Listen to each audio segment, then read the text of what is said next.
Bueno, buenas tardes. Desde la Ciudad de México son las 5:01 horas. Vean, y hoy vamos a hablar de las ominosas amenazas nucleares entre EU y Rusia.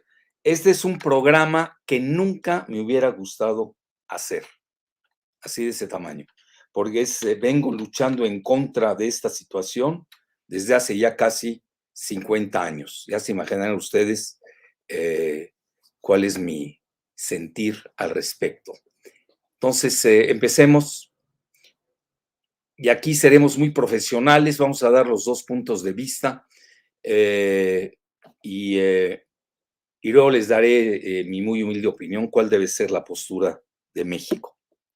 Lo peor, se los digo de ahora, de entrada, es tomar partido. Tenemos que disminuir. Pues no tenemos otra, no tenemos bombas nucleares, no tenemos nada en México. La única aportación que podemos hacer es exhortar a las dos superpotencias a que se sienten a dialogar y a, sin estarse amenazando, y llegar a una solución diplomática en el asunto de Ucrania. Muy bien, empecemos, Ciselita, con la primera.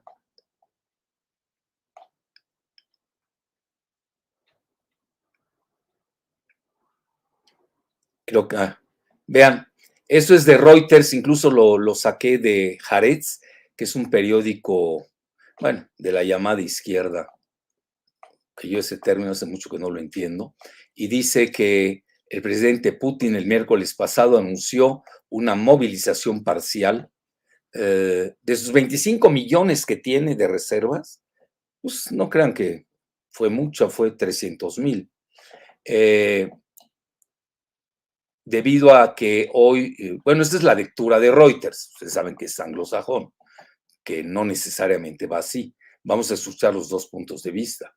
Ese es uno, que debido a que las fuerzas rusas en la batalla de Ucrania ahorita enfrentan una contraofensiva de Ucrania que ha ganado algo de su territorio ocupado y que los rusos llaman territorio liberado. Bueno, la siguiente, por favor. Entonces, ahí ellos mismos lo ponen, Reuters, eh, advirtió en contra del chantaje de Rusia, no, advirtió en contra de que chantajeen a Rusia con armas nucleares. Vean, esto no está saliendo mucho, pero el ex director o presidente, o no sé cómo le quieran llamar, jefe de la OTAN, Rasmussen, habló abiertamente de que sí, la OTAN estaba dispuesta a usar bombas nucleares. Vean, estas son bravatas de rancho barato. Noruega no tiene bombas nucleares. Los únicos dos países europeos que tienen bombas nucleares y que están en la OTAN son Gran Bretaña y Francia, cada una con más o menos 250 bombas nucleares. Nada a comparar con Estados Unidos, que tiene más de 2,000 ojivas nucleares, o al menos que se refiera con aliados también a Israel, que tiene otro tanto de 250 bombas nucleares. Pero Rusia incluso hasta tiene más bombas nucleares, anda en alrededor de 2,500 bombas nucleares. Eso es cuando dice la OTAN va a lanzar, pues o lo mandan a berrear, literalmente, porque ahí el único que puede atreverse a hablar de armas nucleares es Joe Biden. Entonces, y se comenta que Rusia desde el inicio del asunto de Ucrania ha tenido bueno, como listos para combate a las armas nucleares. Eso ya lo habíamos visto aquí en uno de los videos. La siguiente, Gise. Ahí está, eso es de Haaretz, periódico israelí, que curiosamente, lo digo, están totalmente a favor de Zelensky, su correligionario. Ahorita vamos a ver cosas interesantes al final, cómo Israel se está metiendo de lleno a esta contienda. La siguiente.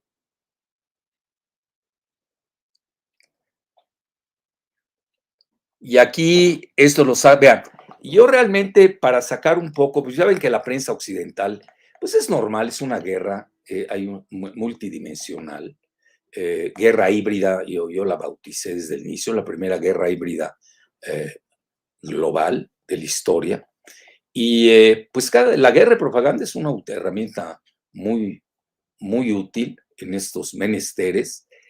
Y no lo van a creer, pero ya ve que ahora que la prensa occidental o anglosajona, israelí anglosajona más bien, que son los que llevan la batuta de la propaganda, eh, pues comentan que ya India y China están en contra de Rusia y que ya van a derrocar a Putin en, en Rusia y que hay manifestaciones multitudinarias, todo lo cual es totalmente falso. Y vean, este es el portavoz del Partido Comunista Chino, es Global Times, y yo que leo diario bueno, no toda la prensa china, solo cuando valga la pena y la que esté en inglés, pues ellos aquí yo los veo muy duros en contra del llamado Occidente. Pues nada más vean el título. Vean, Rusia ordena la movilización parcial en medio de la presión escalada de Occidente. Les estoy leyendo textual.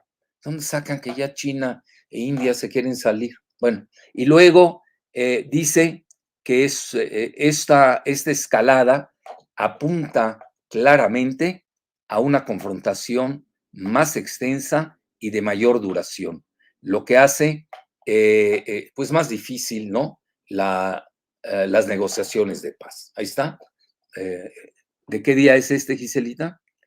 El mismo día de la llamada de movilización del presidente Putin en Rusia. La siguiente, por favor. Entonces hay que tener mucho cuidado con la desinformación. Entonces no es lo mismo que en Occidente se hable de qué dicen en India y en China, a leer directamente a lo que dicen en China e India. Entonces ya se acaba, como si no pudiéramos leer a China y a India. Bueno, no podemos leer muchas veces a Rusia porque hay censura y a mí se me dificulta mucho buscar la, la opinión de los rusos. ¿Y esta cuál es, Giselita? Ah, bueno, eso lo dicen los mismos de Global Times. Dice, Putin señala que Occidente pues está haciendo amenazas a la existencia de Rusia. Vean, nada que ver con la propaganda israelí anglosajona. Y ya ha prometido usar todos los instrumentos a su disposición para contrarrestar una amenaza en contra de su integridad territorial, conforme las 4 regiones en Ucrania Oriental, es decir, en el Donbass, luego en la ciudad de Jarzón, y luego esto es en el suroeste, cerca del Mar Negro. Jarzón, bueno, es un puerto donde desemboca el río Dnieper al Mar Negro, que ya votaron, por cierto, y ya ahí las encuestas daban 80% que estaban a favor de la adhesión a Rusia, a la madre Rusia. Y también la región de Zaporizhia es donde está la mayor planta nuclear de toda Europa. Bueno, entonces dice, los expertos chinos comentan que es una señal clara de la crisis, de la escalada de la crisis de Ucrania, particularmente, escuchen bien, cuando el bloque occidental ha secuestrado la Asamblea General de las Naciones Unidas en curso y la ha convertido en un teatro antirruso y continúa a inflamar o a incendiar o a ventilar las llamas y así pues disminuye la oportunidad para negociaciones de paz. Una lectura totalmente diferente. Entonces no es lo mismo estar interpretando lo que dicen los chinos a leerlos directamente. La siguiente, y no quise romper la cabeza, en el mismo tenor va India, vean, a grado tal, a mí me llama mucho la atención y realmente yo lo admiro mucho al canciller de la India, que tiene un nombre impronunciable. Y estuve este fin de semana, estaba viendo sus reacciones. Pues en la India quieren mucho a Rusia, ¿eh? Se los digo abiertamente. Y luego otra cosa que pasa, tiene una gran relación militar y ahora Lavrov, que estuvo en la Asamblea General de la ONU, abiertamente postuló la candidatura de la India para formar parte del Consejo de Seguridad Nacional de la ONU. Bueno, bueno, entonces dicen los chinos, existe un riesgo que el conflicto escale a una guerra total entre Rusia y Europa. Pues ya de hecho ya está, ¿no? Pues realmente están usando a los ucranianos de soldados, de carne de cañón, pero pues todas las armas se las entrega Europa y Estados Unidos. Incluso todo el espionaje lo acepta Estados Unidos, que han participado en el espionaje. Satélites, muchos de los satélites de Starlink de Elon Musk han estado ayudando a Ucrania y de ahí una cierta eficacia que han tenido en un contraataque en la región de Kharkiv, donde no obtuvieron los 3.000 kilómetros que exageran, sino alrededor de 1.000 kilómetros cuadrados, pero ahí fue un repliegue, ¿eh? Hay que tener mucho cuidado, vean, hay mucha trampa en esta cuestión militar. Yo les sugiero que lean la batalla de Stalingrado, cómo Stalin le tendió una trampa al ejército alemán. Entraron 360.000 alemanes a Stalingrado y nada más quedaron vivos, si no me equivoco la cifra, 3.600. Cuidado con las trampas de los rusos. Y curiosamente este dato me lo comentó, lo acabo de ver ahorita que vino a México, el expresidente Zelaya. Después de cenar, estamos charlando en la camioneta. Me dio aventón a mi casa muy generosamente y en el transcurso de nuestro trayecto me platicó toda la batalla de Stalingrado, que no la conozco como él, lo tengo que reconocer, porque el presidente Zelaya tiene una cultura civilizatoria fuera de serie. Realmente cada vez que me encuentro con él aprendo muchas cosas. Bueno, entonces dice aquí China, entonces vean, no es lo mismo lo que dicen de India y de China, por eso tengan mucho cuidado, lean las fuentes primarias. Entonces aquí comenta Global Times que Putin amenazó al occidente, dice, el país está luchando contra la máquina militar occidental entera en Ucrania y que no estaba blofeando. Eso, como que muchos lo han dicho, muchos están manejando sobre todo los análisis serios, ¿no? Que sí los hay en Occidente, de que si estaba blofeando o no Putin. Bueno, ya hablaremos de esto ahorita, que veamos. A mi juicio no está blofeando. ¿eh? Incluso hay una doctrina rusa que se llama escalada para desescalar. Es decir, que usan el máximo de elementos convencionales para precisamente llegar a un acuerdo y sentarse en una negociación en las mejores condiciones. Entonces, que no estaba blofeando para usar armas nucleares y algunos expertos chinos creen que es una táctica para advertir a Occidente de no otorgar o proveer algunas armas de alta tecnología a Ucrania. La siguiente. Entonces, vean, es interesante cuando los grandes del planeta están analizando el discurso de Vladimir Putin. La siguiente, ¿cuál es esta que no la veo bien? Bueno, y siguen ellos el portavoz del Partido Comunista Chino. Por ejemplo, ahorita hay se está viralizando mucho una fake news de que le van a dar golpe de Estado al mandarín Xi. Pues, háganme el favor. Pues eso, nada más ellos lo sabrán, quienes lo están inventando, porque realmente no hay tal. Forma parte de la guerra de desinformación y la guerra de propaganda, que ahorita lo que menos existe es la verdad, por eso tenemos que ser muy cuidadosos en el análisis. Es cuando mejor da créditos, réditos, el usar el método dialéctico.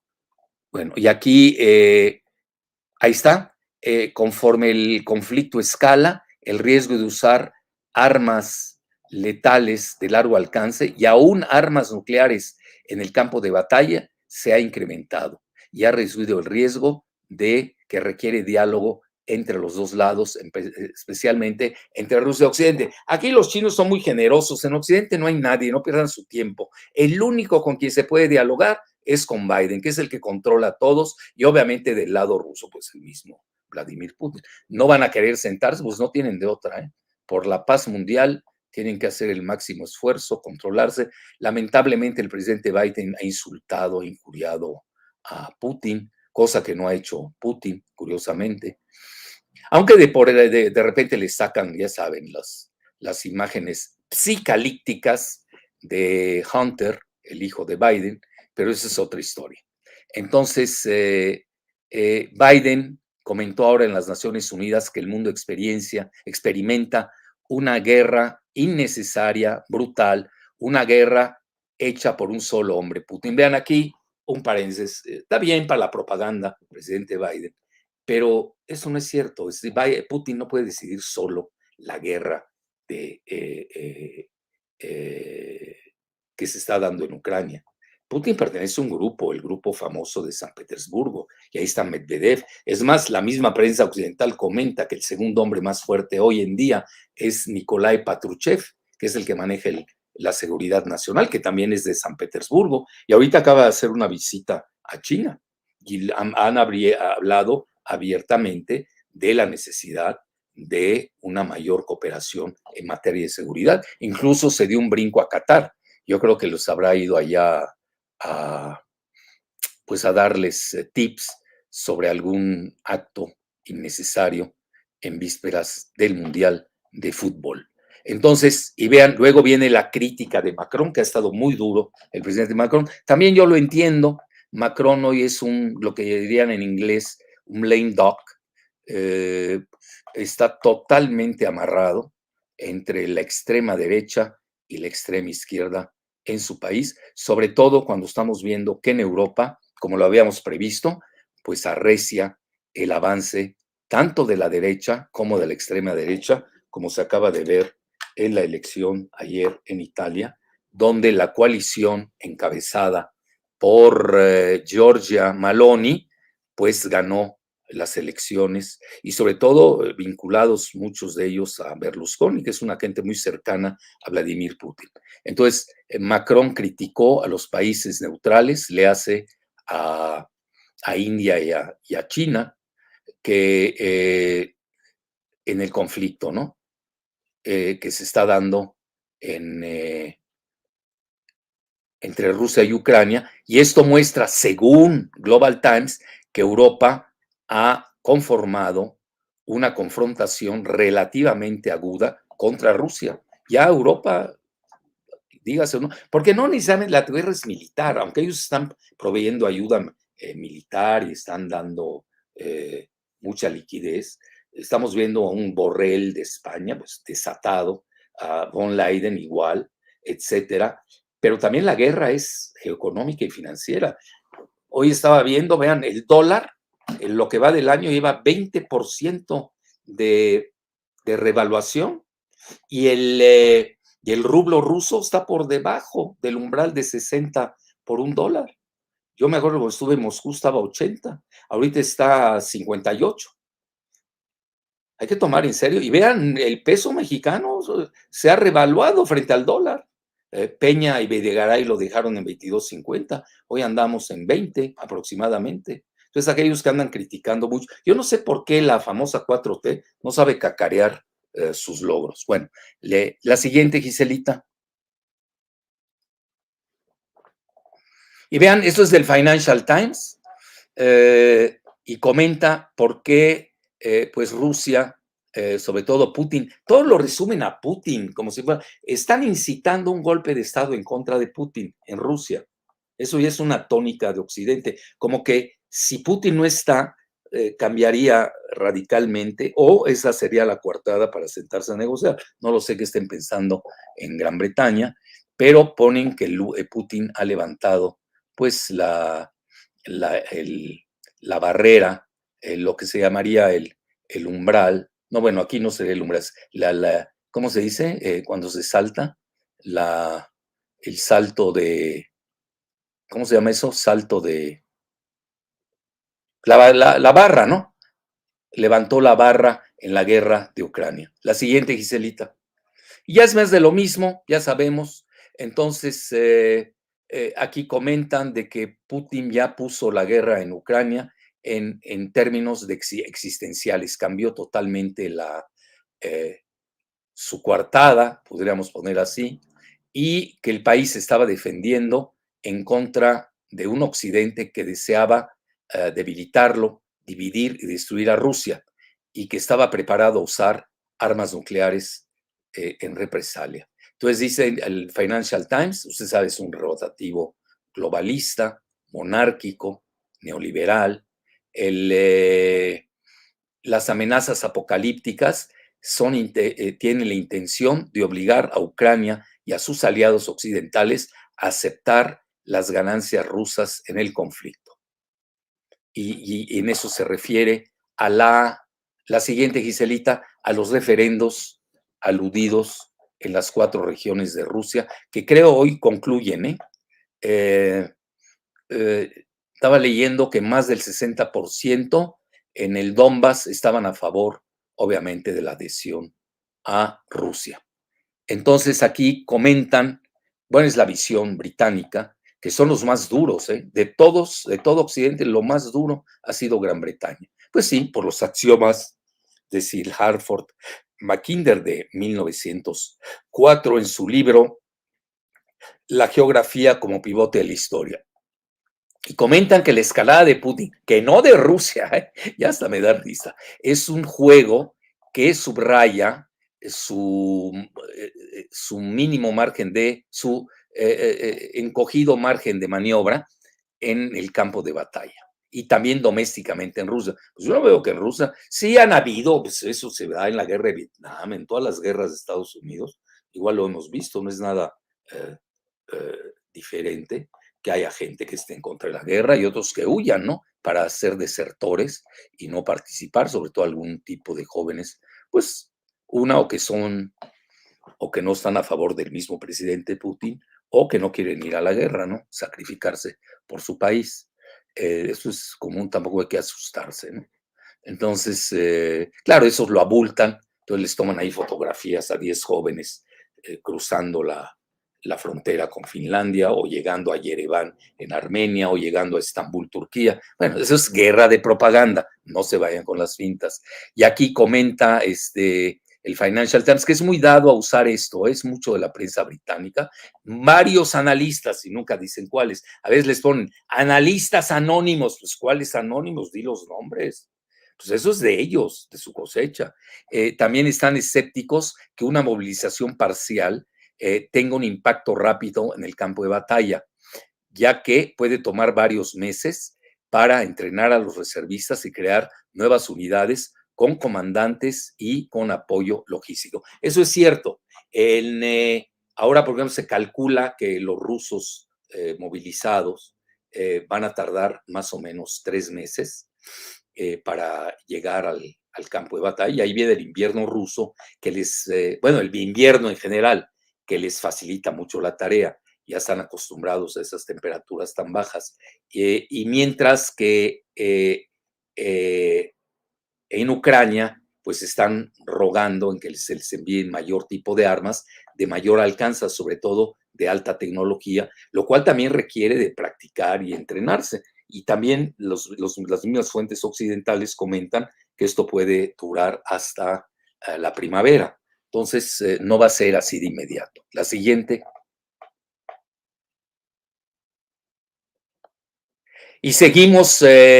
Vean, yo puse al propósito a Soamel Sharap, que yo lo sigo, no es demonio de mi devoción, pero él es israelí estadounidense o británico, ya no sé cuál de las dos, porque a veces aparece en varios lados, pero sí es israelí de origen y lo consideran como un gran estudioso de Rusia. Yo diría es un rusófobo furibundo y él es gente de la Rand Corporation. Entonces eso es lo que quieren escuchar realmente. Y Samuel Charap da a entender que la jugada rusa no va a tener consecuencias. Eso es lo que dice, ¿no? Que está diseñada para darle miedo a Ucrania y a Occidente para que capitulen, pero no va a funcionar. Y dice, si esto falla, entonces Putin tendrá peores opciones. Está muy de moda Charap, por eso se los digo, es el punto de vista más radical que existe en Occidente, pero de nivel, digo, porque hay occidentales chafísimos, No, este sí tiene nivel porque es inteligente, no es tonto, pero es rusófobo furibundo. Y, por ejemplo, ahorita se aventó todo, no se los quise poner, hay demasiada literatura.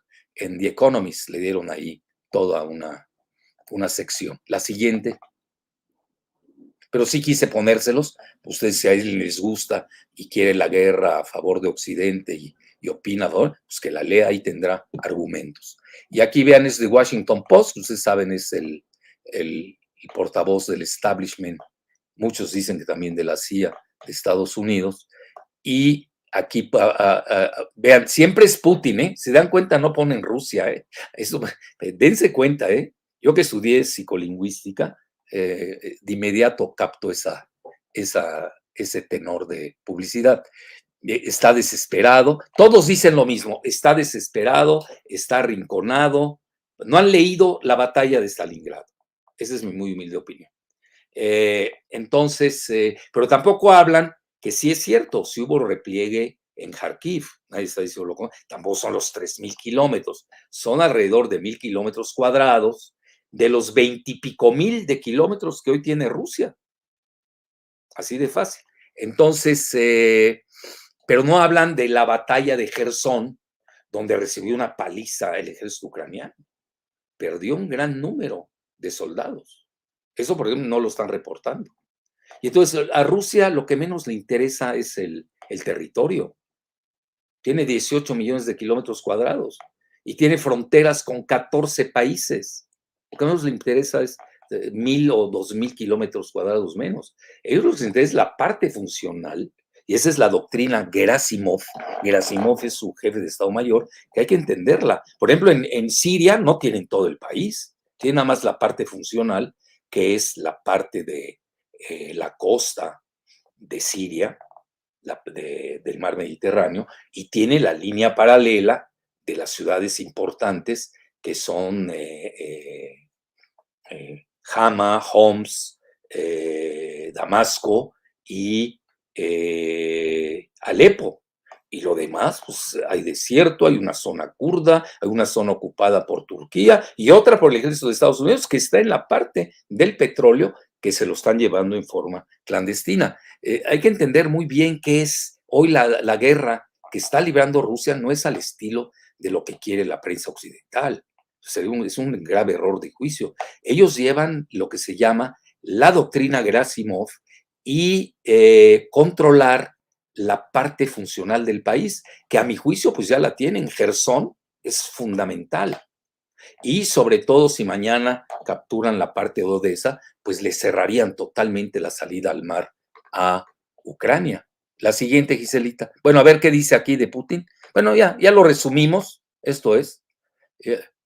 La siguiente es ese, vean, pero aquí lo interesante es que lo pone el editorial board, el consejo editorial del Washington Post. Digo, no estamos jugando. La siguiente. Repiten lo mismo, pero ahí vean, ahí está arrinconado, corner. Hoy lo vuelve a repetir Gideon Rahman, que es israelí házaro, que no salía de la oficina de Felipe Calderón. Entonces, pues imagínense, Felipe nunca gobernó, le daban órdenes desde Londres y Wall Street y Madrid. Entonces, puede ser más peligroso Putin.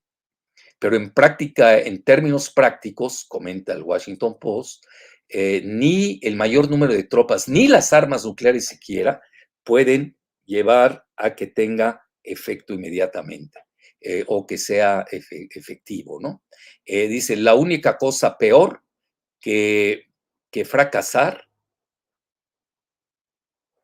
es que lleve al fracaso, perdón, es prepararse a que Putin, no Rusia, ojo, lleve adelante sus amenazas, que sería muy cobarde plegarse entre ellas. Pues vean, pues las bravatas, ¿no?, de los medios.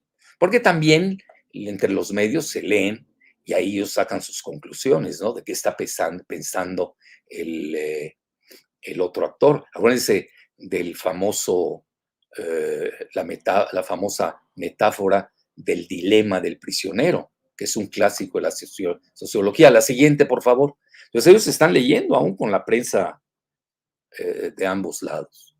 Otra vez, vean, el New York Times, un acorralado Vladimir Putin es más peligroso que nunca, etcétera, etcétera.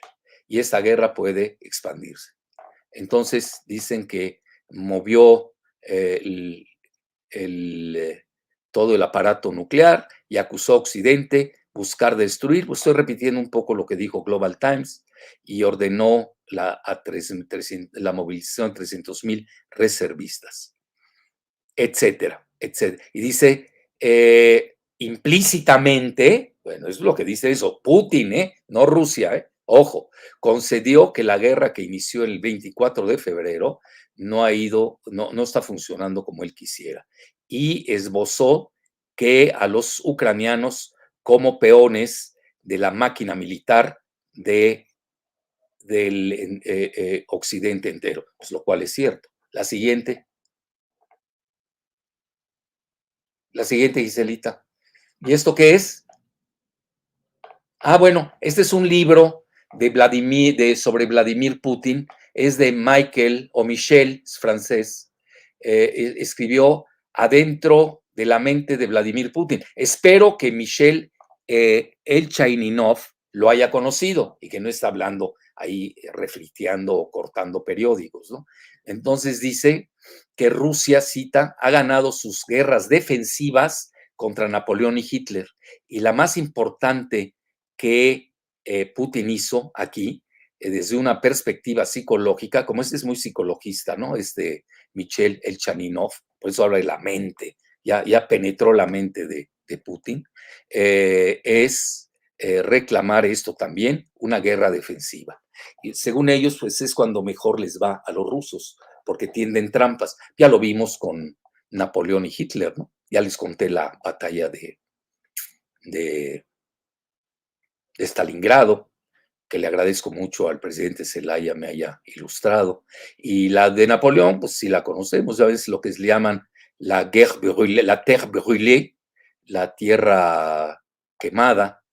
Les dejaron Moscú y luego les ganaron. Y luego ya saben, entró un zar a París y respetaron a la maravillosa ciudad de París. No le hicieron, no destruyeron sus joyas, como desgraciadamente lo tengo que decir porque yo incluso lo vi, las joyas arqueológicas que había en el Museo de Bagdad cuando la invasión de Baby Bush a Irak. Habían cosas maravillosas en ese museo. Lo vamos a lamentar toda, toda la eternidad, si es que hay eternidad.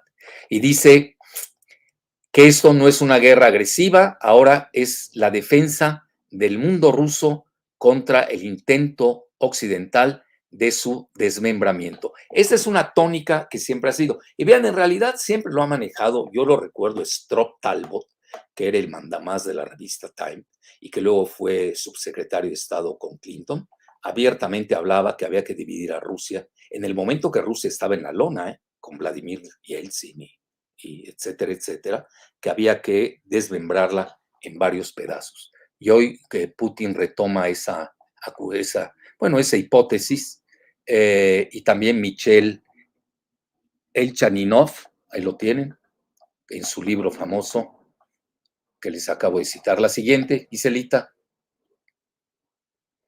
Y esta fue embajadora de Francia en Rusia, Sylvie Berman, y dice, creo que la amenaza nuclear es un bluff. ¿Ya ven? Ella cree que es un bluff. Yo no, Yo no creo que sea bluff.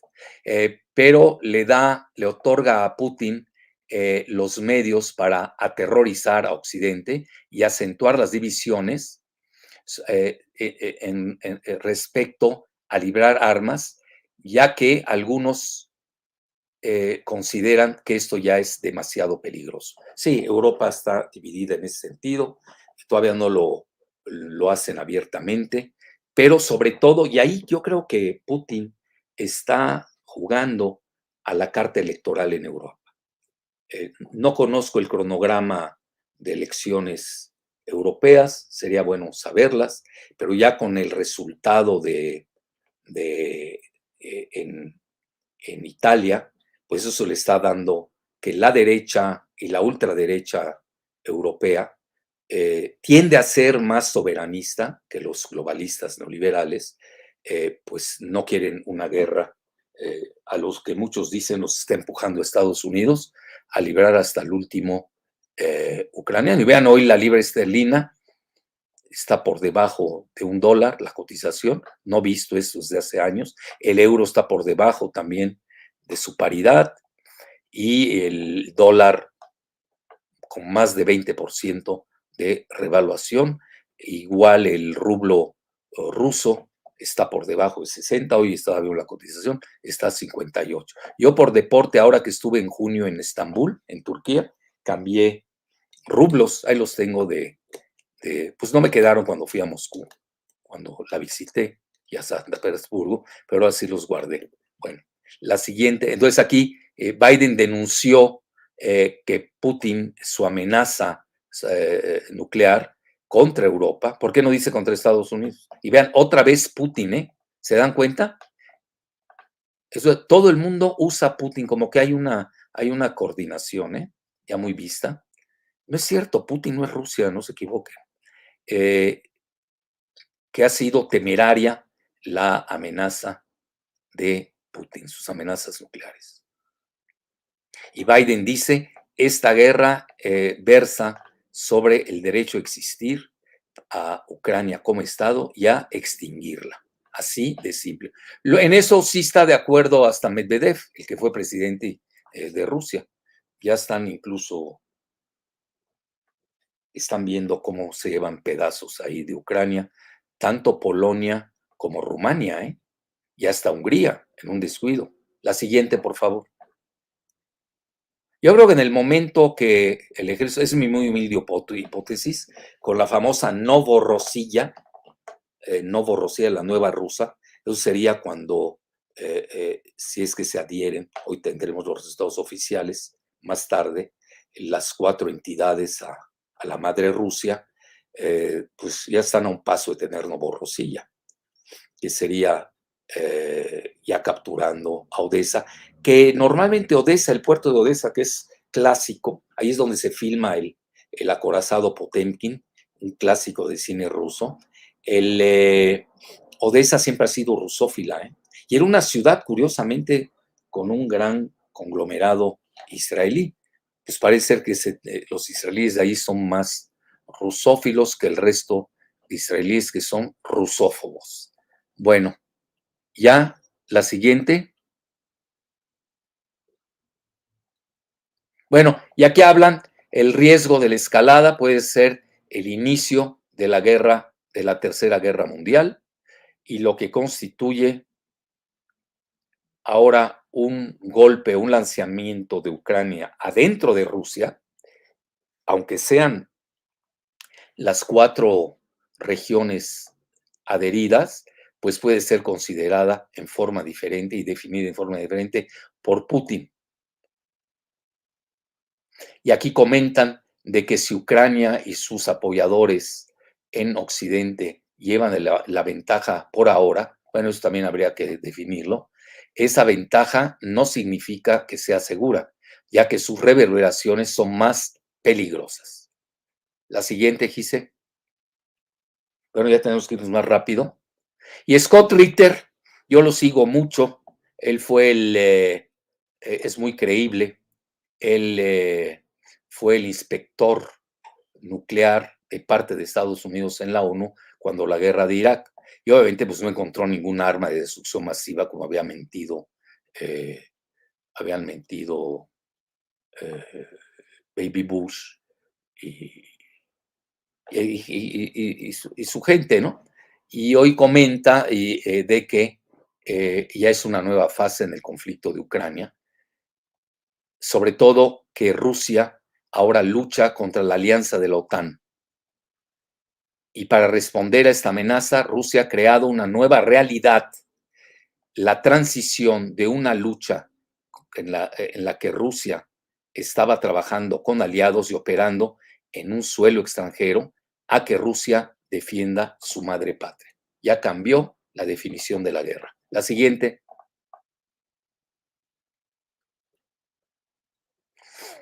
Y ahí está. Ahora Putin habla la necesidad de liberar toda la Novorosilla del yugo de la tiranía ucraniana. Se habla de 14,000 muertos en la región de Donbass, que son rusófilos y rusófonos, desde hace años. Y él comenta, Scott Ritter, creo que la absorción del territorio ucraniano será expandida a cierto punto para que incluya a Odessa y Kharkov. Ahí lo tienen. Esa es su hipótesis de, bueno, que no es de él, ¿eh? Yo que no sé mucho de esa región, ya la había propuesto incluso en una conferencia que le di al PT, de las 3 que les di este año, ahí manejé yo esa hipótesis. También la manejó el presidente Medvedev, expresidente Medvedev. Entonces dice, ahora estamos viendo la destrucción física de la nación ucraniana como el juego final de este conflicto. Es lo que opina Scott Ritter. Opina lo mismo Medvedev. Bueno, incluso Biden, dicen lo mismo. Creo que no hay nada que la OTAN pueda hacer para alterar esta realidad. Entonces, como dicen en francés, faites vos jeux, como en los casinos, ustedes escojan a quién le va. Yo no le voy a nadie, porque no quiero una guerra nuclear. La siguiente, Giselita. Y ahí está, ese es mi artículo del día de ayer en Bajo la Lupa, y me llamó mucha la atención porque Tucker Carlson realmente sacó un comentario, pero además escrito, que salió en Fox News. Y Tucker Carlson no es cualquier persona, es el comentarista con mayor rating en Estados Unidos y acusa de que Biden desea un cambio de régimen en Rusia, y lo cual está detrás de la amenaza nuclear de Zelensky, que eso no se maneja mucho en Occidente. Sí, pero lo está diciendo, vean quién, Tucker Carlson. Y ahí está, tienen el link. Eso fue de ayer, lo escribí en La Jornada, en Bajo la Lupa. La siguiente, Giselita. Y ahí les doy los headlines de lo que dice Tucker Carlson. Los consejeros de Biden deseaban un cambio total de régimen en Rusia mediante una guerra diseñada para derrocar a Vladimir Putin como lo fue Saddam Hussein, lo que juzga peligroso e insano, ya que ha llevado al mundo a lo más cerca de un conflicto nuclear en la historia. Expone la ominosa entrevista de Zelensky a The Guardian, muy cercano a George Soros, en el que exhorta a EU, cito, a lanzar bombas nucleares contra Putin, no contra Rusia, contra Putin, mediante expeditos golpes nucleares de represalias para destruir los sitios de lanzamiento nuclear en Rusia. Síguele, Giselita, la otra. Tucker Carlson, agárrense de la silla. Y dice Tucker Carlson, Biden acusó a Rusia, no a Ucrania, de realizar tajantes amenazas nucleares y critica al secretario de Estado Anthony Blinken, que curiosamente él es házaro-israelí, igual que lo es Vicky Nuland, y igual que es Jake Sullivan. Los tres tienen pues, una venganza, yo pondría, ¿no? Un esquema arquetípico, atávico de los házaros contra Rusia, contra la religión ortodoxa y contra los eslavos rusos. Esta parte no se ha discutido mucho. Ahí les marca que también es una guerra étnico-religiosa que no se atreve a decir su nombre. Yo ya abordé demasiado en ello y va a salir en el libro que lo concluyo esta semana sobre Ucrania, que para mí es una guerra civil que nunca debió haber sucedido. Y lo voy a presentar en la FIL de Guadalajara, creo que el 1 de diciembre. Entonces aquí critica a Anthony Biden de Blinken, perdón, de bufón y de músico fracasado de rock and roll, quien tenía sentada detrás de él en la ONU a Vicky Nuland, una de las responsables del desastre en Irak, quien ha llevado a EU al borde de una guerra nuclear con Rusia. Tucker Carlson tilda a Blinken y a Nuland de lunáticos y fustiga que, cito, Ucrania desee que Estados Unidos lance un golpe nuclear preventivo contra Rusia, lo cual es una locura completa, una estrategia que puede fácilmente llevar a la destrucción total de Occidente. La siguiente. Y ese es, ayer salió en CBS, puse lo de la agencia F, Estados Unidos advierte a Rusia de una, cito, respuesta decisiva, cito, si usa armas nucleares, con consecuencias catastróficas para Rusia. ya que EU y sus aliados responderán de manera decisiva. Pues, ¿cuáles aliados? Pues nada más tienen a Francia y a Gran Bretaña con bombas nucleares. Los demás con sus ejércitos convencionales, que no pintan en una guerra nuclear. Él es el asesor de seguridad nacional de la Casa Blanca, Jake Sullivan, y dice, sí hay que tomar en serio el posible uso de armas nucleares por primera vez desde la Segunda Guerra Mundial. La siguiente, Gise.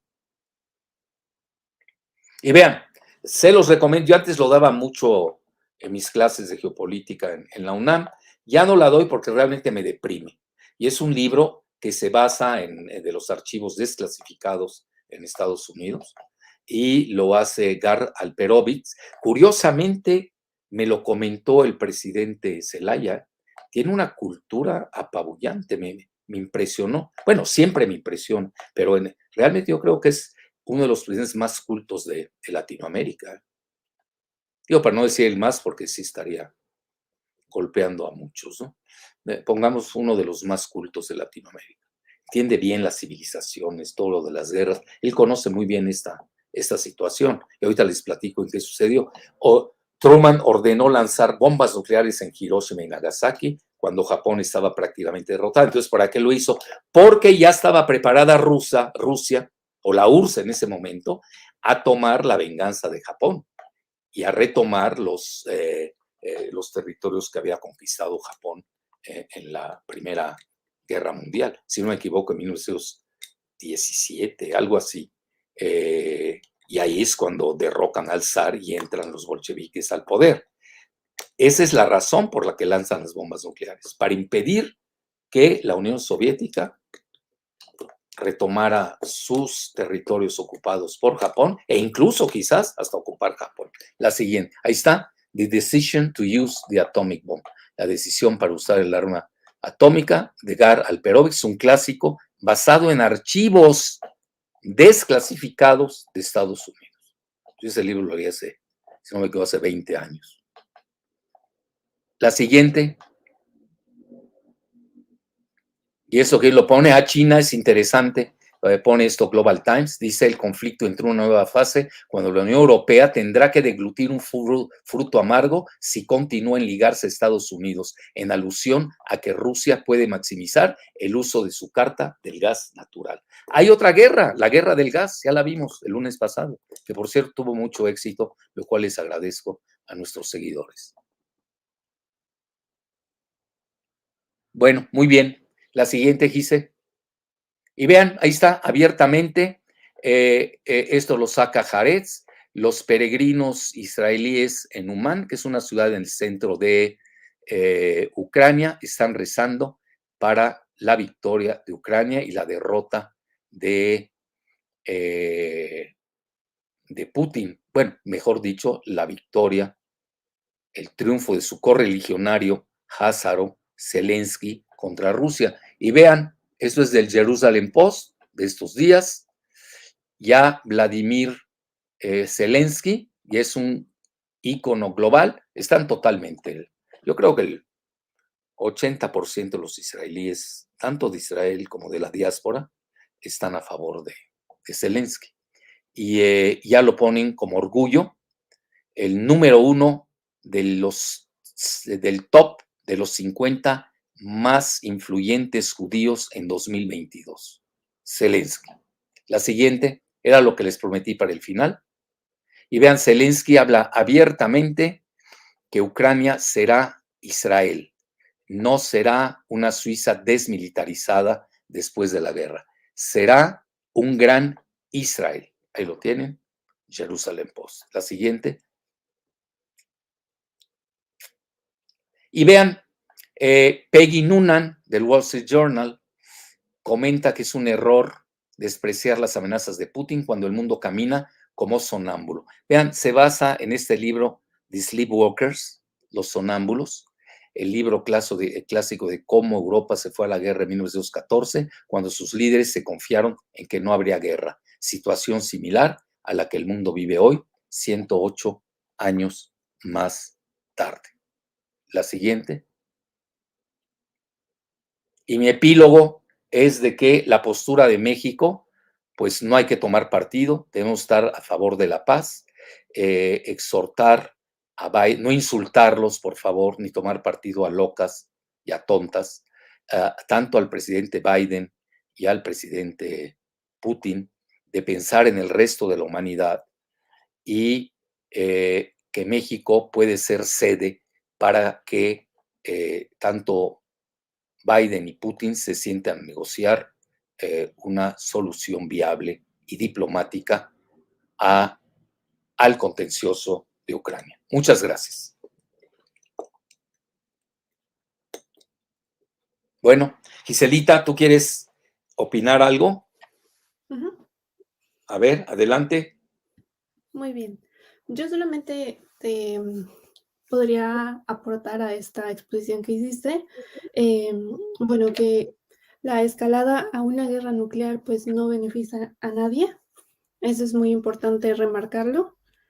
Y también, pero que no hay que perder de juicio que el contexto en donde se está desarrollando esa escalada em, es interesante porque estamos a unos meses, prácticamente un mes, de las elecciones de Estados Unidos. Entonces, no sé qué tanto las dos partes estén jugando, apostando o presionando para ese tipo de elecciones. Lo interesante o lo recomendable es que no se presione demasiado para evitar alguna escalada en el conflicto. Y bueno, otro punto interesante es que, como mencioné, a nadie le beneficiaría la guerra, pero también hay que ver el matiz de a quién podría beneficiarle. Y tú ya lo has comentado, la paz lamentablemente no siempre es redituable y muchas veces la guerra o la economía de guerra es pues preferible para ciertas élites en donde también están presionando para generar este tipo de compra de armas que principalmente de Estados Unidos pues las compran Europa o los alemanes, los franceses. Entonces eso también hay que tomarlo en cuenta. Esas serían mis aportaciones. Muy bien, Giselita, sí es cierto. Yo creo que sí tienen su cronograma todos. Y yo marcaría dos puntos de elección. Bueno, las elecciones se están dando en Europa que sí están beneficiando a Putin, que ponen a la política de la Unión Europea contra la pared, es una realidad.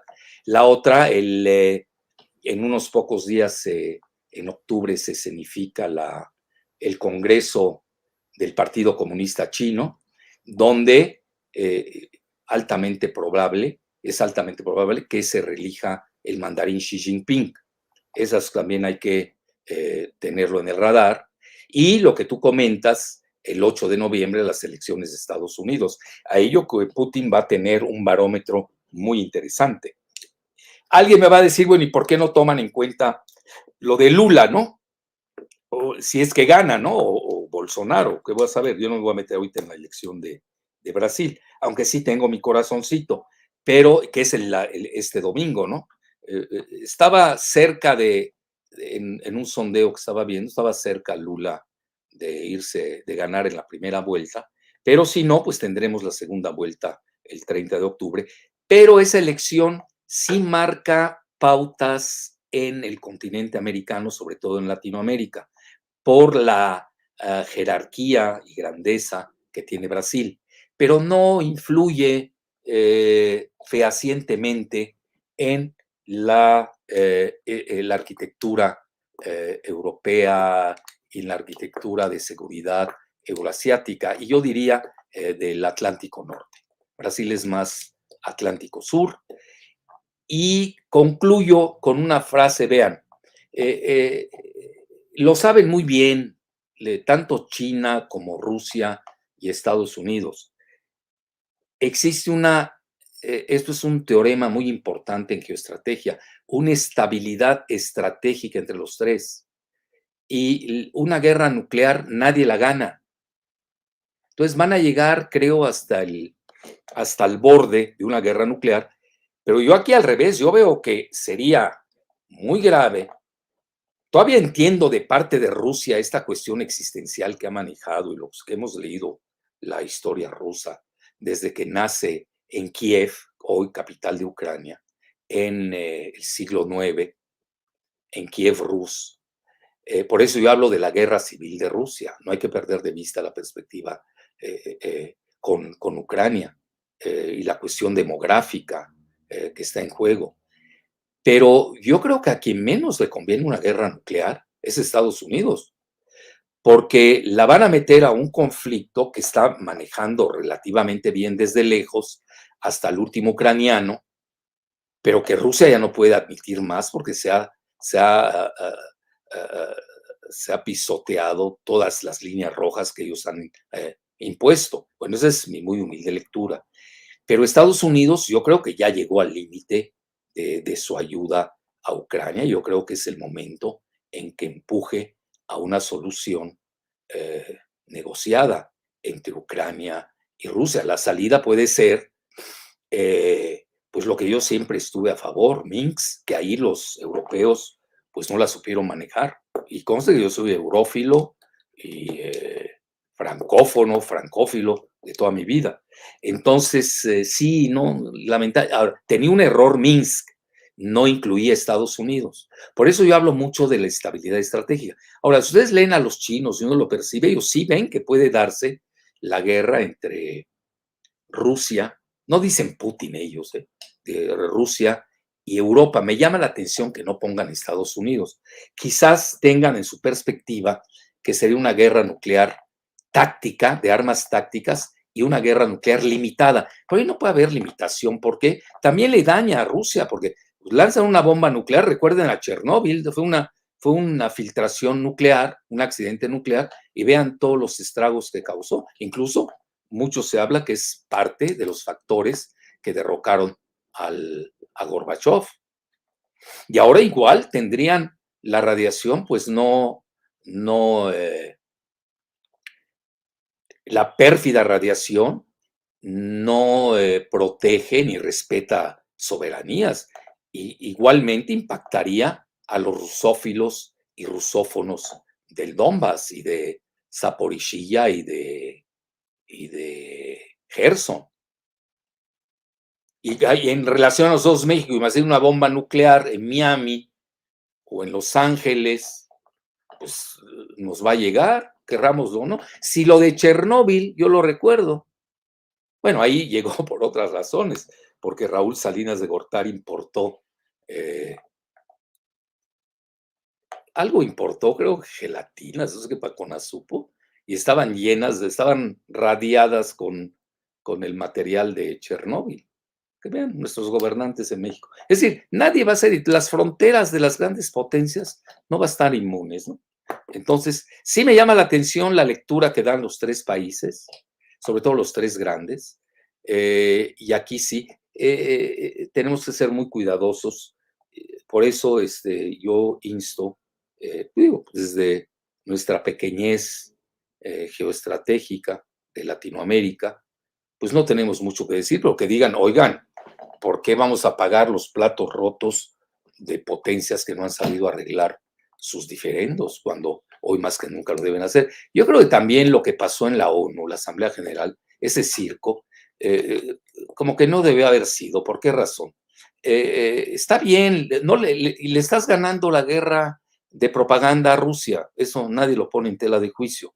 En Occidente, más que nada, eso ya está más que visto.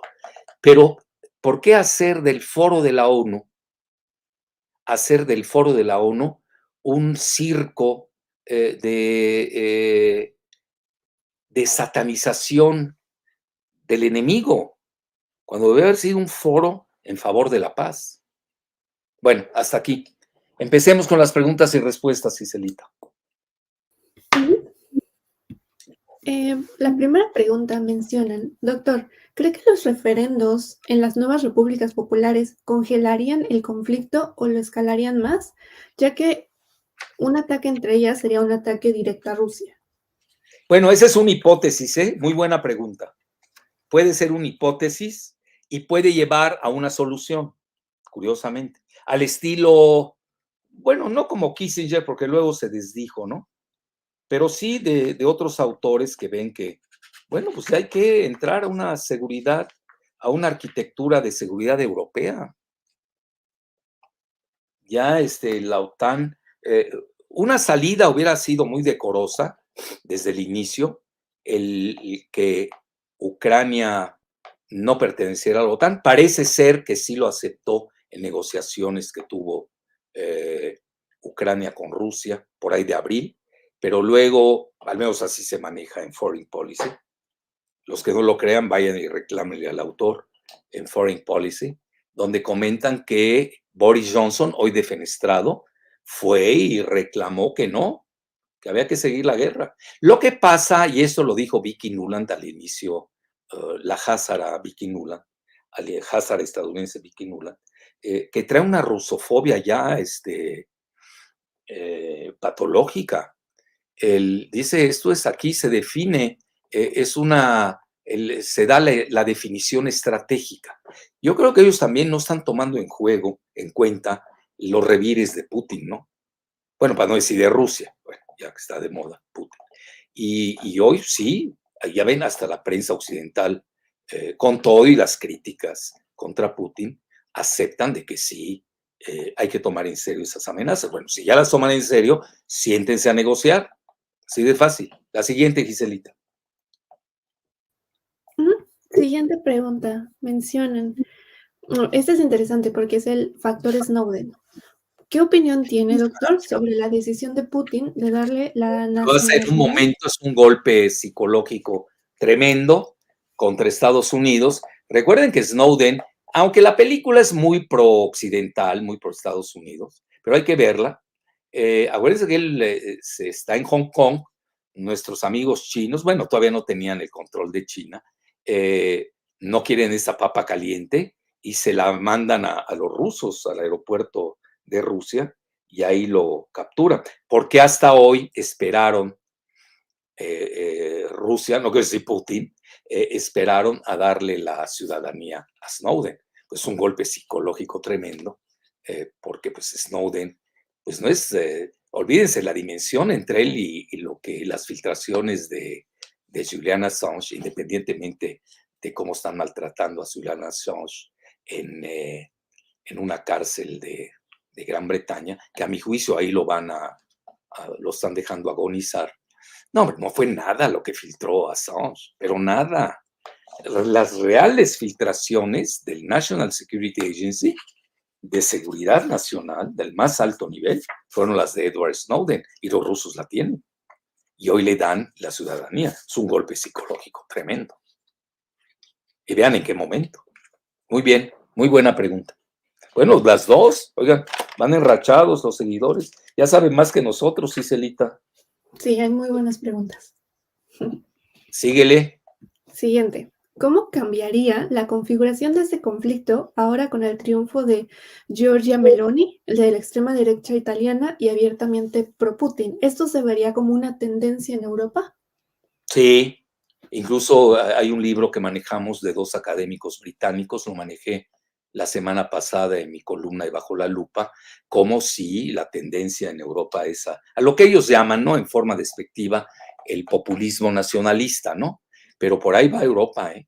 Y todo eso no le beneficia a los incumbent, los que sean. Obviamente hoy domina los globalistas en la Unión Europea, y en la Unión Europea están, pues, los que no han aceptado. Vean, la Unión Europea debió haber sido un catalizador de paz, debió haber estado ahí para empujar los acuerdos de Minsk. Al final del día, quieran o no, los rusos son europeos. Ahora resulta que Japón es occidental y Europa y Rusia es oriental. Digo, ya están distorsionando la lingüística geográfica. Bueno, ya es demencial eso. Está bien la propaganda, y luego les ponen the international community, acá rato, ¿cuál comunidad internacional? La comunidad internacional no está con ellos. La comunidad está fracturada. Pues sumen a India y a China nada más. Sumen al mundo islámico. Mundo islámico, 1.800 millones. ¿Cuántos les gusta que están a favor de Rusia? ¿El 70%? China. Vean los TikToks de los chinos. Todos a favor de Rusia. India. Se llevan muy bien con Rusia. No hay que enloquecer tampoco. Vean Latinoamérica. Hagan un sondeo en Latinoamérica. Se van a ir de espaldas. Entonces, yo no estoy en plan de crear fracturas, ¿eh? Pero el mundo está fracturado, desgraciadamente.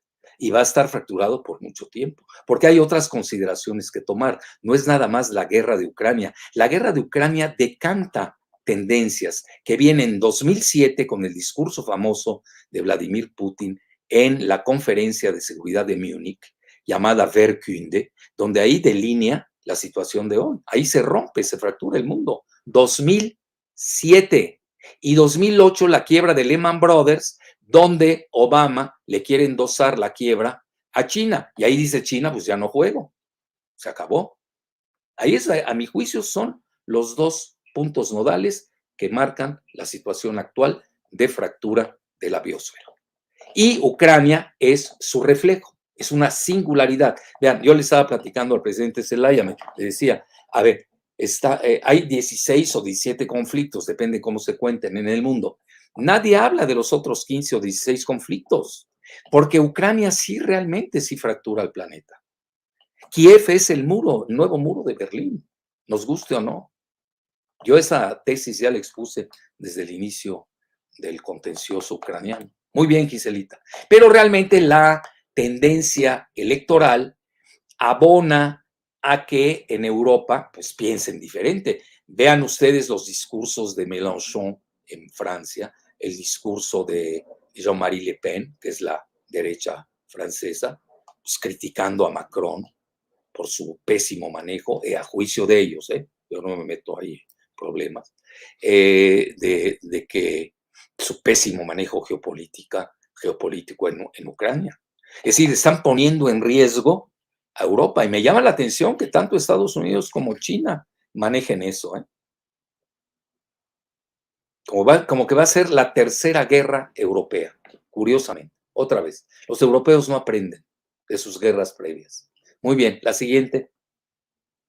Pero no es factor determinante, eso sí lo quería decir. Abona, pero no es factor determinante. Obviamente sí beneficia a Putin en esa dinámica y perjudica a Biden. Por eso estamos en espera. Creo que tú lo dijiste, ¿no? Que sí, de las elecciones en Estados Unidos.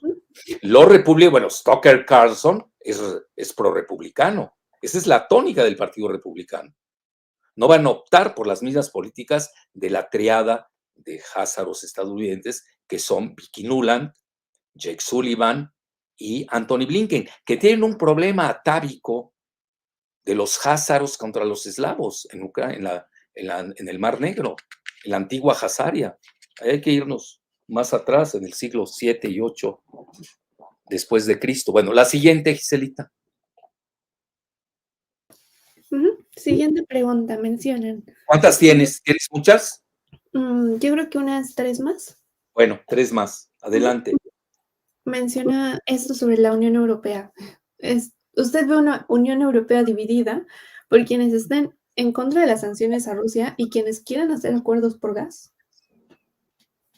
Mira, yo nunca he visto una Unión Europea, sí la he visto bueno, de eso tú eres experta, Giselita, y tu tesis, tu tesis de maestría fue sobre eso, ¿no? Tú conoces bien a la Unión Europea. Yo la conozco por vivencias, pues he vivido muchos años allá. A lo que quiero llegar, hay muchas Europas, vean, está la Europa, bueno, ya se salió incluso Gran Bretaña, ¿no? Bueno, United Kingdom, para ser más preciso. Parece que Gran Bretaña más Norirlanda nos da United Kingdom. Entonces, o Reino Unido. Pero todos solemos decir Gran Bretaña, pues entonces hay que quitarle Norirlanda, ¿no? Y ya. Y se salió de la Unión Europea. Entonces hay una Europa que yo diría del norte, más avanzada geoeconómicamente, que encabeza Alemania. Y luego pudiéramos situar a los poco poblados países escandinavos e incluso sumar a Holanda, pero que no son muchos. Nada más vean la cantidad de población que tiene Alemania. ¿Cuántos tiene, Giselita? ¿70 millones Alemania? ¿Tú que vives ahora ahí? Bueno. Ahorita te confirmo. Sí, yo andaba en 70 millones. Sí. Luego, ya saben, Suecia, Finlandia, Noruega, son países de alrededor de 6 millones cada uno, Dinamarca, etc. Holanda es la que tiene más, que alguien nos diga cuántos tiene Holanda. Hoy la modernidad es así, ¿no? estamos con nuestros interlocutores. A 84, fíjate, ya me quedé corto con Alemania, 84 millones. Y Holanda, que alguien nos diga cuántos tiene Holanda, por favor.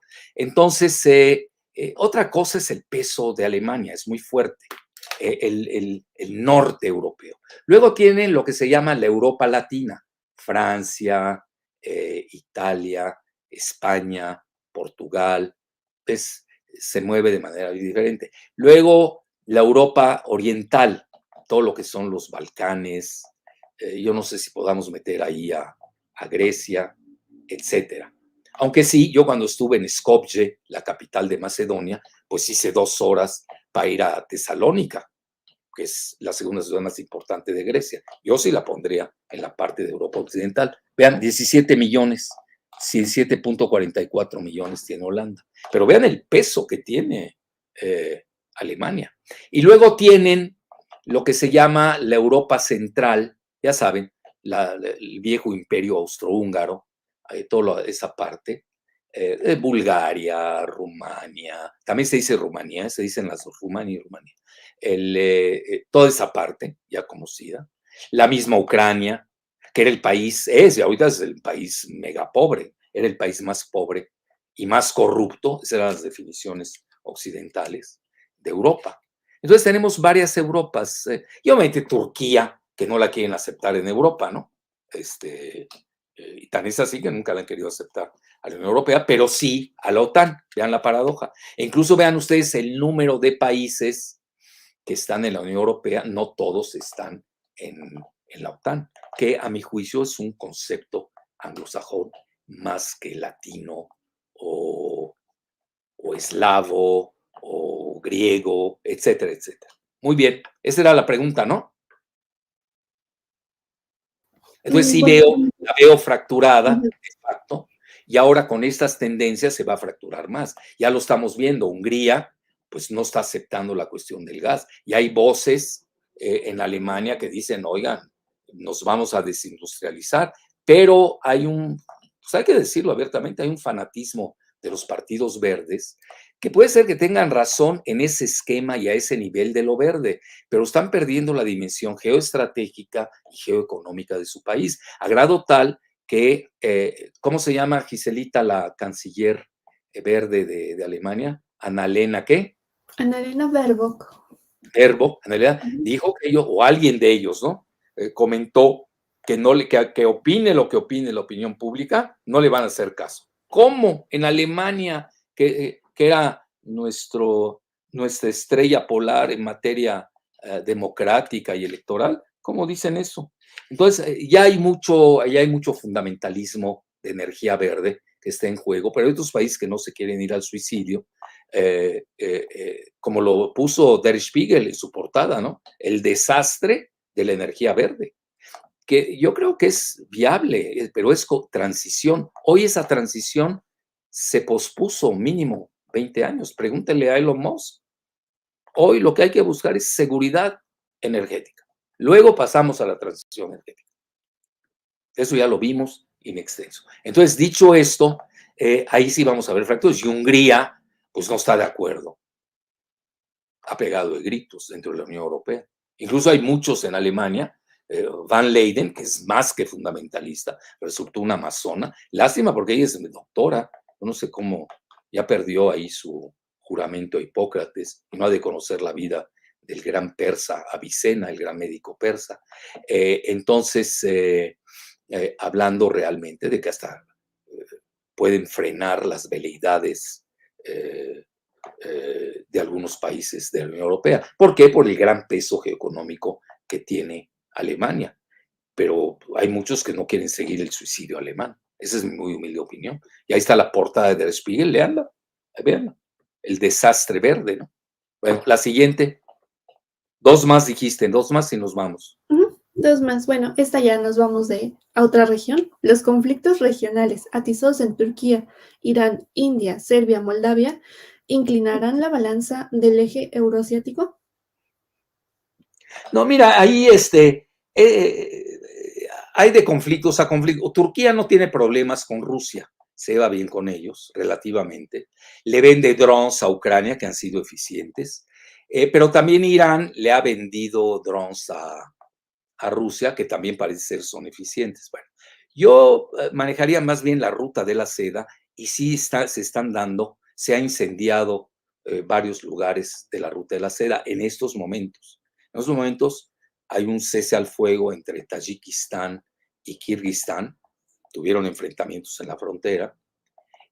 También se reavivó el asunto de Nagorno-Karabaj entre Azerbaiyán y Armenia. Incluso vieron que Nancy Pelosi fue a Armenia porque hay un gran electorado armenio en California y pesan mucho económicamente. Más que nada fue en busca de votos. Y ahí pues Rusia está tratando de mediar, pero esto afecta la ruta de la seda de China, básicamente, más que los otros conflictos dichos. Ahorita hay alta tensión entre Turquía y Grecia, eso sí. Y vean, yo quiero mucho a los griegos, conozco muy bien Grecia, etcétera, Chipre, todo. Entonces, ¿quién los está empujando? No le toquen la cola al tigre, no se la toquen. Bueno, ahí sí veo yo la problemática. Ok, otra, que naturalmente el conflicto de Grecia y Turquía afecta la cohesión europea.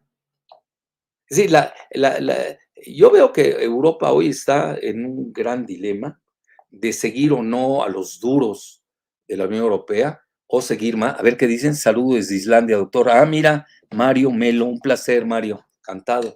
Islandia, mira. Ok. Sí hay diferendos y hay otros que no quieren seguir la tónica de los duros. Curiosamente, el duro es Josep Borrell, que es el canciller de la Unión Europea, catalán, que ha dicho esto se resuelve en el campo de batalla, que quieres una guerra nuclear o qué. Cuidado. Y luego, igualmente hay duros, hay que reconocerlo. Pero también ojalá escuchen a la parte moderada, que la hay también en la Unión Europea. Vean, Macron, a pesar de su dureza de discurso, no es tan radical,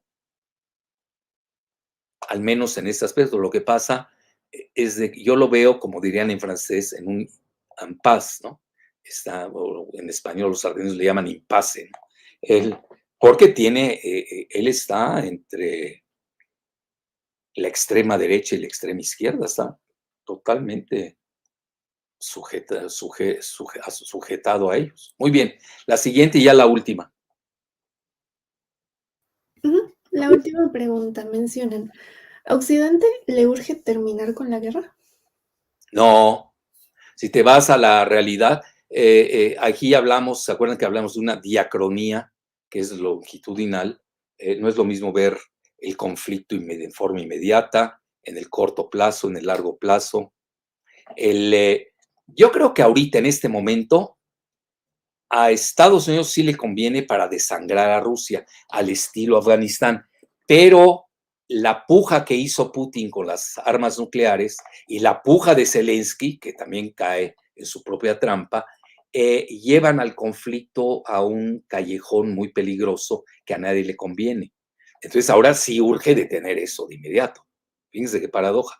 Pero si hubiera seguido la tónica convencional, yo daría dos posturas. Una, de largo plazo, a Estados Unidos sí le convenía, porque aplicaba la política de Afganistán, no la de ellos, aunque a ellos también les duró como 20 años su guerra, que perdieron, que acaba de salir Putin de ahí en forma humillante, sino para la Unión Soviética, que marca el inicio de su fin en 1989, con la caída luego del muro de Berlín y luego en 1991 la disolución de la Unión Soviética. Pero hoy para Putin, si ustedes se dan cuenta, manejen dos factores, ya no el militar. Desde el punto de vista militar, quizás ya no le convenga tanto a Putin. Pero lo militar, aunque se haya replegado y ustedes le pongan derrota, pónganse el calificativo que quieran, no así en Gerson, ojo, eso no se maneja en Occidente. Sí le conviene el mediano plazo. ¿Por qué? Porque está ganando electoralmente con el derrocamiento de varios gobiernos en Europa. Y no sabemos qué pasa en Estados Unidos en noviembre. Fíjense, aquí que dicen, saludos desde Coatzacoalcos, hola José Ángel Luna. Pero también le conviene desde el punto de vista energético, porque tiene a Alemania y a la Unión Europea contra la pared y a la misma Gran Bretaña. Vean, ¿por qué creen que se está desplomando la libra esterlina? Viene una grave crisis energética en invierno. El invierno ahora va a ser europeo, ya no va a ser ruso. Curioso, ¿no? Entonces esa parte sí le conviene a Rusia. No dije Putin, a Rusia le conviene, que hoy tiene tantas reservas como las que le quitó Estados Unidos. Entonces ahí tienen una situación muy interesante de dos diagramas cronológicos que son diacrónicos, día a través de, no sincrónicos, diacrónicos. A Estados Unidos le conviene desde el punto de vista militar sangrar a Rusia, pero no desde el punto de vista energético, porque no le puede cumplir a sus aliados en materia energética, que hoy andan buscando a otros países a ver si los pueden suplir, que además no se da de un día al otro.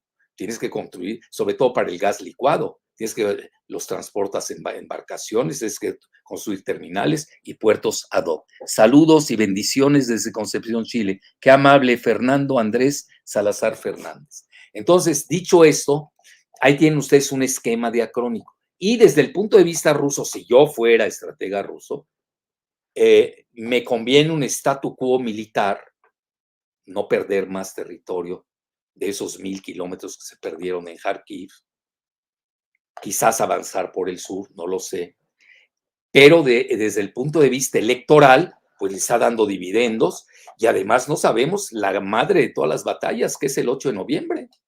Esa es la madre de todas las batallas, porque ahí un Congreso pro-republicano va a tener otra actitud en referencia a la guerra en Ucrania y va a ser menos rusófobo. Y luego, en materia energética, pues eso va para largo lo de Alemania y los otros países. No crean que eso se resuelve en 1 año, o 2, o 3, para entrar a su famosa transición. Que ahorita, ¿cuál transición energética? Ya están recurriendo al carbón de nuevo, al carbón de la RUR, RUHR, allá en Alemania. Están resucitando las plantas nucleares. Se cayó toda la política energética de Merkel. Y vean China, todo lo contrario. Todo lo contrario. Estaba leyendo un reporte de los chinos sobre su situación energética. Dicen, tenemos reservas para 30 años de nuestro carbón. Es decir, ya no crean que están tomando muy en serio la energía verde. Y eso que China es el primer país que usa energía alternativa, solar y eólica, que no me vengan a mí con cuentos. Y luego, obviamente, en materia siguen siendo dependientes del petróleo y del gas foráneo, etcétera, etcétera. ¿Y hay quién es? Virginia Alfaro, felicidades por su gran programa desde Nueva Zelanda. Mira hasta dónde estamos llegando. No me lo pierdo, pues te lo agradezco mucho, Virginia. Un placer. Bueno, pues yo creo que ya concluimos. Ya les di más o menos el esquema. Y insisto, para México, desde Querétaro, José Carlos Benítez, un placer, José Carlos. México, nosotros debemos plantear ser la sede, así como lo hemos sido durante mucho tiempo, para la paz en Centroamérica, para la paz, para la intermediación. Saludos desde Australia, vean desde dónde. Ya estoy impresionado hasta dónde llegamos. Ahí ve, yo sí sé que mi amigo banquero, no doy el nombre, pero sí doy las señales, PR, ahí te saludo a toda tu familia maravillosa, Pablo, desde aquí te saludamos, que es un gran banquero que está en Hong Kong. A veces me pasa tips muy buenos. Entonces, vean hasta dónde estamos llegando. ¿Y aquí quién? Saludos de la tierra del faisán y el venado. Ah, bueno, pero ya no están tocando a los venados, espero, porque hay veda, ¿no? Allá en Yucatán. Frida Beatriz, encantado. Entonces, la postura de México debe ser proponer que México, así como lo hemos sido para el conflicto en Nicaragua, en Centroamérica, en Venezuela, esa es la labor de México, país pacifista, que somos miembros del tratado, creadores del Tratado de Tlatelolco con don Alfonso García Robles, nuestro único premio Nobel de la Paz. Bueno, estaba compartido con otro más, pero un ser maravilloso de Michoacán, y sin tanto reflector y tanta cacofonía. A quien es Costa Rica, saludos de Costa Rica. Muchas gracias por sus análisis, doctor Claudio Antonio Calderón del Valle, muy amables. Vean, pues ya se internacionalizó esta página, este portal. Alex Gasca desde Guanajuato, no nos olvide, ¿cómo? Me voy a olvidar de Guanajuato. Entonces, a lo que voy, toda la zona del Bajío, que es maravillosa en México. En México yo creo que esa debe ser nuestra labor. Yo hablo como ciudadano, no estoy hablando como gobierno, ciudadanos, porque, oigan, una guerra nuclear desaparece el género humano. Es un juego. No solamente nadie gana, sino que desaparece. Ya lo decía Einstein, decía, la tercera guerra mundial va a ser con palos. O la cuarta, perdón, decía, no sé cómo sea la tercera guerra mundial, creo que así más o menos lo dijo Einstein. ¿Quién es? Desde Ontario, Canadá, mira, mi clase preferida, te agradezco, Marlis Miranda. Decía, va a ser con palos y piedras. Albert Einstein, que sí sabía, creo, algo del átomo, ¿no? Entonces, dicho esto, esa debe ser nuestra labor en Latinoamérica. Quizás un país, no digan, Jalife se pasa de Olmeca y de Maya y de Zapoteca y de Tenochtitlan, etcétera. ¿No? ¿Cómo se dicen los de Tenochtitlan? Azteca, de Azteca. Bueno, o algún país interesante que tenga la capacidad logística de crear una reunión. Latinoamérica como foro de la paz entre dos grandes superpotencias. Esa debe ser nuestra labor. A ver, saludos desde Simvestat, haciendo experimentos, doctorado y escuchando un grande como usted. Ay, qué amable, Mac Tinoco, muy amables. ¿Y aquí quién? Es un placer oír sus enseñanzas desde La Rioja, mira, donde están los grandes. Ah, no, ustedes no tienen los. ¿Sí tienen vinos ahí? A ver, dinos, Luis. No, yo conozco los de Patagonia, Mendoza, La Rioja me suena. No, Rioja es, el vino de La Rioja de España es maravilloso, tipo Ribera del Duero, pero no sé si en La Rioja Argentina hay buenos vinos. Aquí nos llegan muy buenos vinos de Mendoza, también del norte de Buenos Aires. ¿Cómo se llama esta provincia? Siempre se me olvida su nombre. Creo que empieza con S. La Patagonia también tiene muy buenos vinos. A ver, dinos, Luis, te esperamos a que nos digas si tienen buenos vinos en La Rioja. Porque a mí eso sí me interesa más que a los demás. Yo soy enófilo. A ver, ¿qué dice? Es el Malbec. Ah, mira, qué maravilla. La cepa que no pegó en Francia, ¿no? Y que donde mejor se da en el mundo es en la tierra argentina. Bueno, un placer. Hasta la próxima. Y la próxima, pues obligado, vamos a ver el resultado de las elecciones en Brasil, que tienen impacto en toda Latinoamérica. Hasta la próxima.